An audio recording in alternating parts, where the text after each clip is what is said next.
Imagine stepping onto a plane with friends for the thrill of a high-altitude jump, only to face an unimaginable disaster. What began as a routine skydiving event over Lake Erie became the deadliest accident in skydiving history, leaving 16 people lost forever. Picture this: 20 excited skydivers, ready for adventure, board an old World War II bomber, completely unaware that their thrilling day would end in tragedy over icy waters.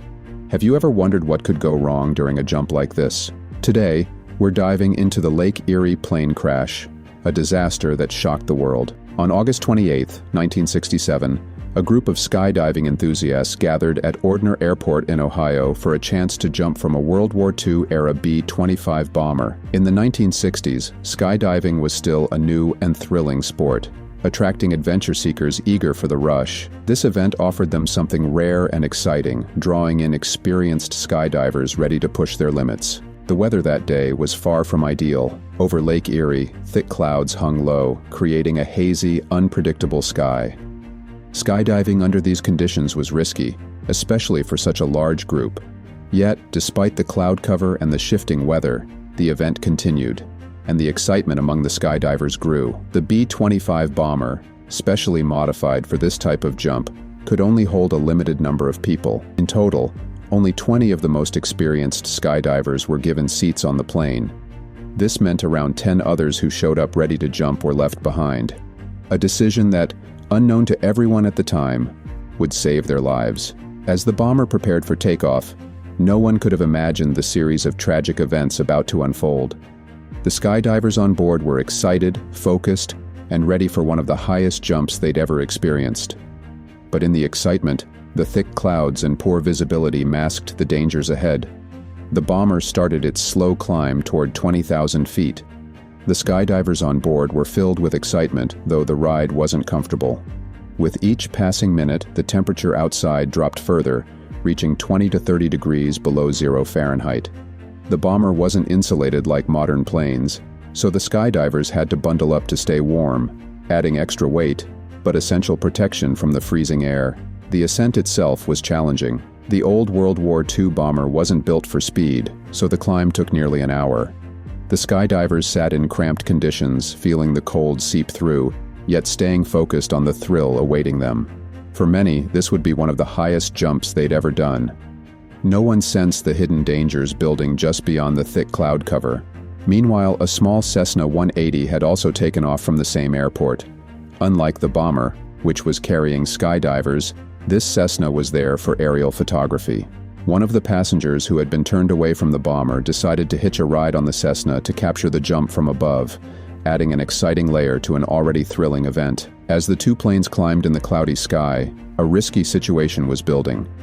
The thick cloud cover made visibility almost non-existent, making it harder for the planes to know where they were relative to each other.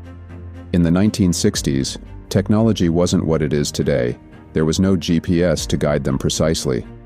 Pilots had to rely on radio signals and communication with air traffic control, adding a layer of uncertainty that no one could fully anticipate. Everyone on board both planes thought they were just moments away from a safe, exhilarating jump. No one could have predicted that this confusion would soon lead to one of the most shocking skydiving tragedies in history. As the bomber climbed through thick clouds, its pilot relied on radio contact with Cleveland Air Traffic Control to stay on course, but a major miscommunication was unfolding. The radar operator at Air Traffic Control mistakenly mixed up the B-25 bomber and the Cessna 180.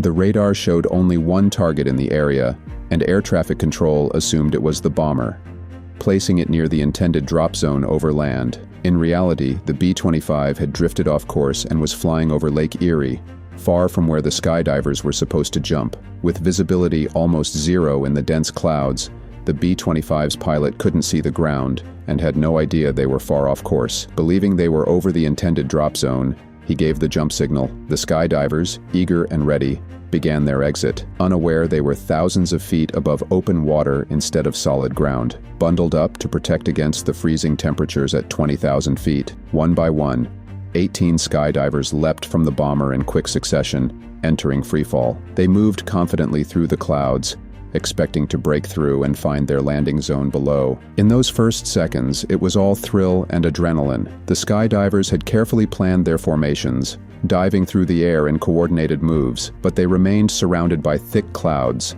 cutting off any visibility of the ground below. Normally, skydivers break through the clouds and orient themselves by spotting familiar landmarks. But as the freefall continued, that moment never came. They were lost in a dense layer of clouds, with no idea of their position. Then, finally, as they broke out of the clouds around 4,000 feet, the reality hit. Instead of land, all they could see below was the vast icy stretch of Lake Erie. Shock set in as the skydivers realized they were miles off course. Panic spread through the group. Everything they'd planned for had just been turned upside down. Imagine that moment. You're free-falling, expecting to see solid ground, and suddenly you're looking at endless cold water. What would you do next? The skydivers had only seconds to make critical decisions. Knowing a water landing was inevitable, they frantically began shedding as much weight as they could. Heavy boots, insulated layers, and anything that would drag them down in the water. One by one, they deployed their parachutes, and the colorful canopies opened up against the gray sky.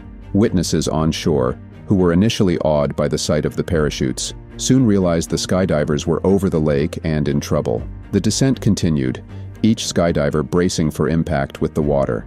Landing in water is nothing like landing on solid ground, and very few of them were prepared for this. The cold shock of the lake was immediate, numbing their bodies and making it difficult to move.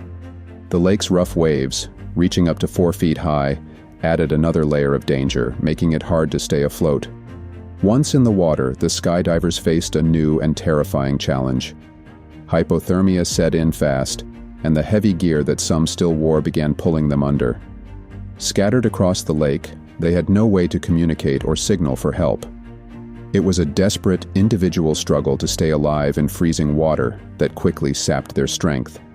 The excitement and thrill that had filled the B-25 bomber at takeoff had transformed into a harrowing fight for survival. Some skydivers clung to whatever floating gear they could find, but the icy water and harsh conditions were merciless. For many, hope was fading. This jump, meant to be a high-altitude adventure, became one of the most tragic events in skydiving history.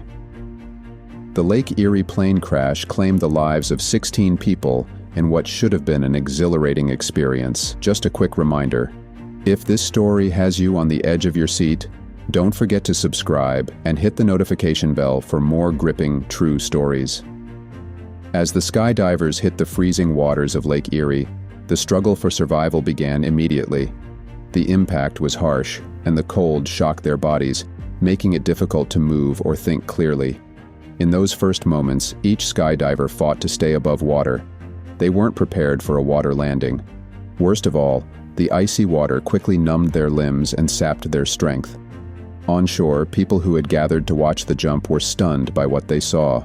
Brightly colored parachutes were opening over the lake instead of the airfield, and the skydivers were visibly struggling in the choppy water. The lake conditions were brutal, with waves reaching up to 4 feet, making it nearly impossible for boats to reach the skydivers quickly.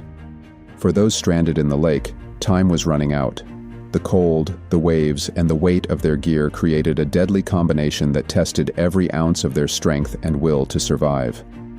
On shore, an off-duty Coast Guard member quickly realized that the skydivers were in serious danger. He knew how critical every second was and immediately sprang into action, rallying nearby boaters to head out onto the lake for a rescue. The water was rough, with waves up to 4 feet high, making it a difficult task even for experienced boaters, but the urgency of the situation drove everyone to act fast. Out on the lake, Bernard Johnson and Robert Coy were fighting to stay alive. They had shed as much gear as they could, but the freezing water was taking its toll, and the waves made it harder with each passing minute. Just when they were on the brink of exhaustion, a fishing boat appeared on the horizon. The boat headed straight for them, and Johnson and Coy were finally pulled aboard, saved just in time. Their survival was nothing short of a miracle. Sadly, they were the only 2 out of 18 skydivers who survived that day. For them, this rescue was bittersweet, knowing that so many of their friends were lost to the icy depths of Lake Erie. In the days following the crash, Search teams recovered the bodies of 16 skydivers from Lake Erie. The tragic scale of this disaster was hard to grasp, as families and friends mourned those they'd lost. An investigation by the NTSB and FAA found that both the pilot and the air traffic controller were at fault. This led to changes in skydiving regulations, now requiring specific safety protocols for jumps near large bodies of water. This tragedy changed skydiving safety forever, setting stricter rules to prevent similar accidents. What do you think? Could this tragedy have been avoided, or was it a terrible accident caused by fate? Let us know in the comments below.